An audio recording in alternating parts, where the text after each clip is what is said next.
অনেকেই বিশ্বাস করেন রমজান মাসে কবরের আযাব মাফ থাকে।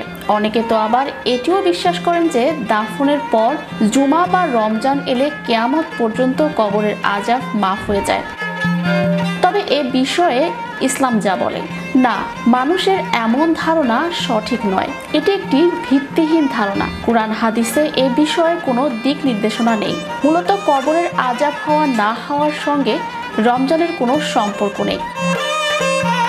ব্যক্তির নিজস্ব ঈমান এবং নেক আমলের সঙ্গে এর সম্পর্ক।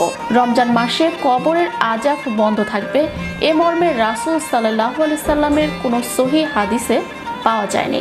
আমাদের সবার উচিত ওইসব কাজ থেকে বিরত থাকা যার কারণে কবরে আযাব হয়, আর ওইসব কাজের প্রতি যত্নবান হওয়া যার ফলে কবরের আযাব থেকে রক্ষা পাওয়া যায়।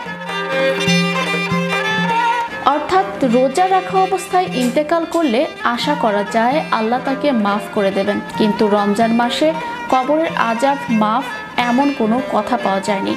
একটি হাদিস থেকে সম্ভবত মানুষের মাঝে এ ভুল ধারণা সৃষ্টি হয়েছে।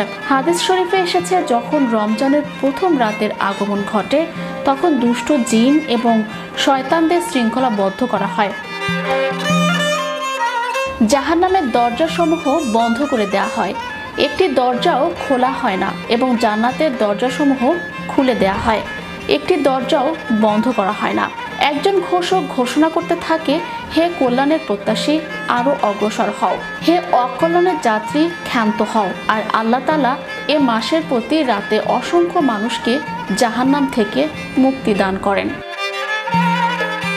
অনেক আলেমের মতে রমজানের জাহান্নামের দরজাসমূহ বন্ধ থাকে। প্রতি রাতে আল্লাহ অনেক মানুষকে জাহান্নাম থেকে মুক্তি দান করেন, এবং রোজাদার অবস্থায় ইন্তেকাল করলে আশা করা যায় আল্লাহ তাআলা মাফ করে দেবেন এবং জান্নাতে প্রবেশ করাবেন। এগুলো সহিহ হাদিসের মাধ্যমে প্রমাণিত। কিন্তু রমজানে কবরের আযাব বন্ধ থাকে এমন কোনো কথা পাওয়া যায়নি। আল্লাহ সবাইকে কবরের আযাব থেকে রক্ষা করুন। মূলত কবরের আযাব হওয়া না হওয়ার সঙ্গে রমজানের কোনো সম্পর্ক নেই। ব্যক্তির নিজস্ব ঈমান ও নেক আমলের সঙ্গে এর সম্পর্ক। সবার উচিত ওই সকল আমল থেকে বিরত থাকা যার কারণে কবরের আযাব হয়, এবং ওই সব আমলের প্রতি যত্নবান হওয়া যার মাধ্যমে কবরের আযাব থেকে রক্ষা পাওয়া যাবে বলে হাদিস শরীফে বর্ণিত হয়েছে। Channel 52 news desk.